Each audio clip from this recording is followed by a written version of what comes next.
Good morning भाई बहनों। Class 12 की इस वीडियो क्लास में लेसन 6 के अंतर्गत जेनेटिक मटेरियल डीएनए अणु का लेसन चल रहा है। उसमें डीएनए ध्रुवण की महत्वपूर्ण विशेषताओं अर्थात important feature of DNA replication के अंतर्गत पहला कल हमने आपको वीडियो में बताया था कि D coiling and recoiling of super coils of DNA molecules अर्थात डीएनए अणुओं के पराकुंडलों का अकुंडलन एवं पुनर्कुंडलन की चर्चा जो है कल के वीडियो में हो चुकी थी। आज के वीडियो में इसकी दूसरी विशेषता द्विकुंडलिनी का अकुंडलन तथा द्रवण अर्थात unwinding and melting of double helix. Super coils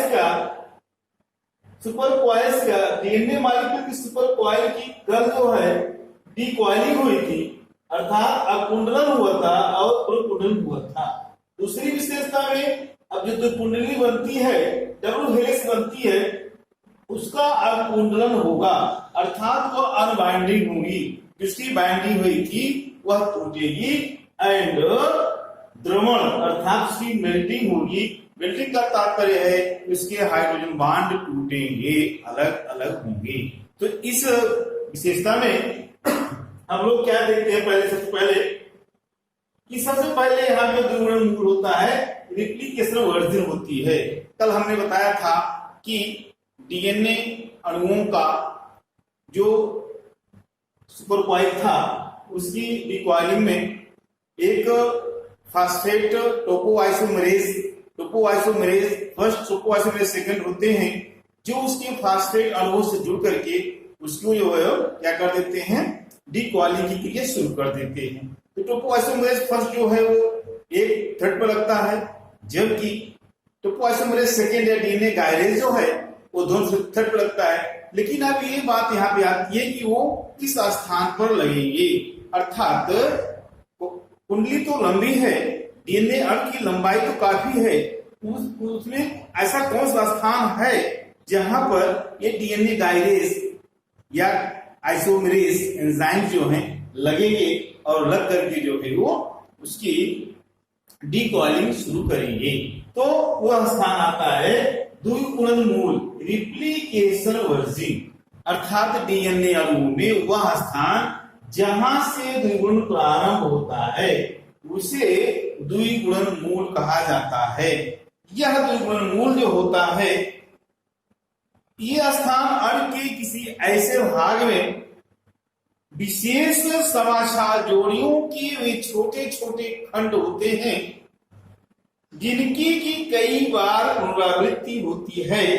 इन समाचार जोड़ियों में ए डबल बॉन्ड टी की बहुतायता देखी गई है अर्थात अगर डीएनए मॉलिक्यूल्स है डीएनए अणु है वो तो डीएनए अणु में ए बहुत बार आएंगे पुनरावृत्ति होगी। ये देखा गया है कि बैक्टीरिया के केस में वह स्थान जहां से द्विगुणन मूल शुरू होता है उसे नाम दिया गया है ओरिसी। क्या नाम दिया गया है? ओरिसी। और चूंकि डीएनए जो बैक्टीरिया का होता है वह एक ही उसका अणु होता है तो एक ही अणु में केवल एक स्थान है, वह स्थान है ओरिसी और वह स्थान होता है जहां से वह डीएनए उसकी जो है वो सेल से जुड़ा होता है। यह ओरिसी अर्थात द्विगुणन मूल की जो इसे कोलाई एक बैक्टीरिया है। पी बैक्टीरिया में यह द्विगुणन मूल की जो बेस पेयर है उनकी संख्या 245 लिखी है। कितनी लिखी गई है? 245 को। तब तो कहने के मेरे यहाँ पे यह है कि जीवाणुओं के डीएनए अणु में केवल एक ही द्विगुणन मूल उस स्थान पर होता है जहां पर यह अणु कोशिका कला से जुड़ा होता है। इसे ओरिसी का नाम दिया गया है। इसे कोलाई में लगभग 245 समाचार जोड़ियों का होता है।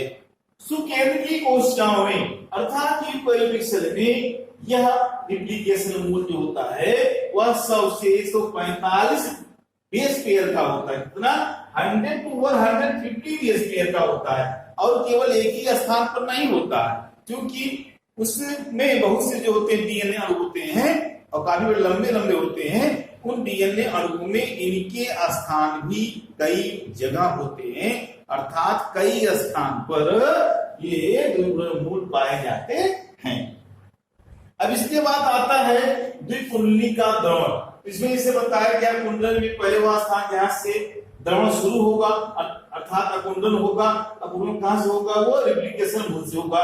इसे ओरिसी बैक्टीरिया बताया गया है। अब आता है कुंडली का द्रवण अर्थात मेल्टिंग ऑफ डबल हेलिक्स। तो मेल्टिंग में क्या होता है? यहाँ पर जैसे एक डीएनए दिखाया गया तो डीएनए में वह स्थान दिखाया गया कि एक पॉइंट बनाया हमने जो रेप्लिकेशन वर्जिन है, द्विगुणन मूल है।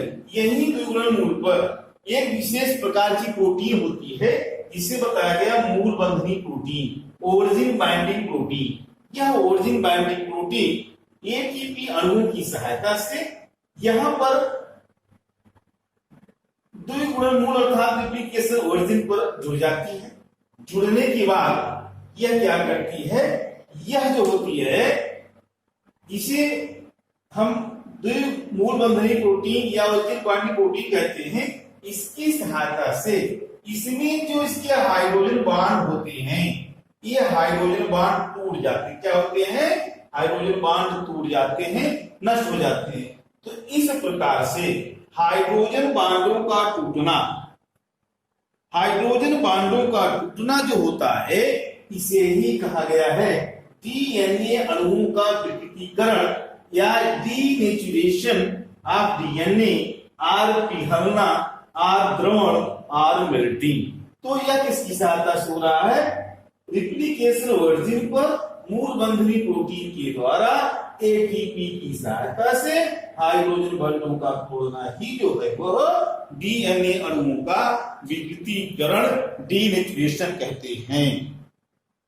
इसी के साथ डीएनए अणुओं का द्विगुणन प्रारंभ हो जाता है अर्थात उनका रेप्लिकेशन शुरू हो जाता है।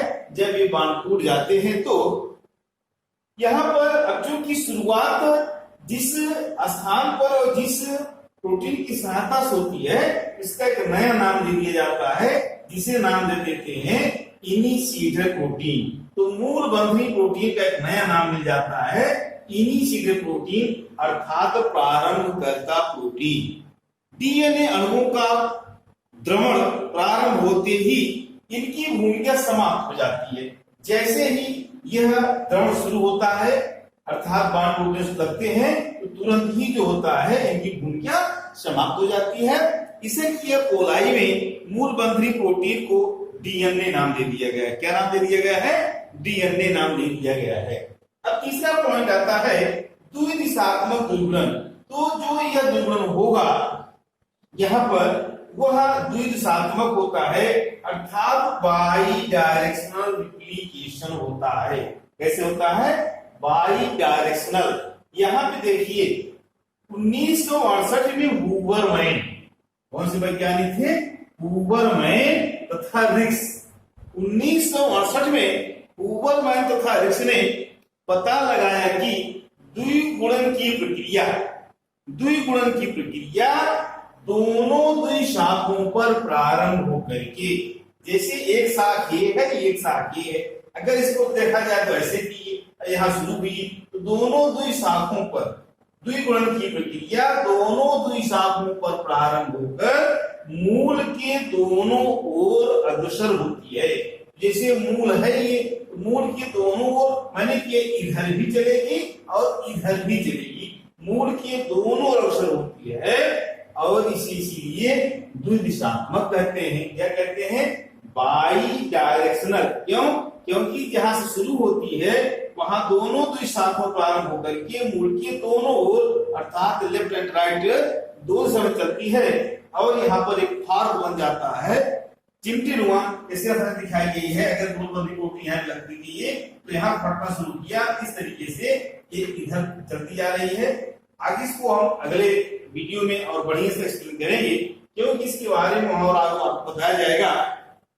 तो द्विगुणन मूल पर द्रवण अर्थात हाइड्रोजन बंटों के टूटते ही द्विकुंडली के दोनों सूत्र जो होते हैं वो परस्पर पृथक हो जाते हैं।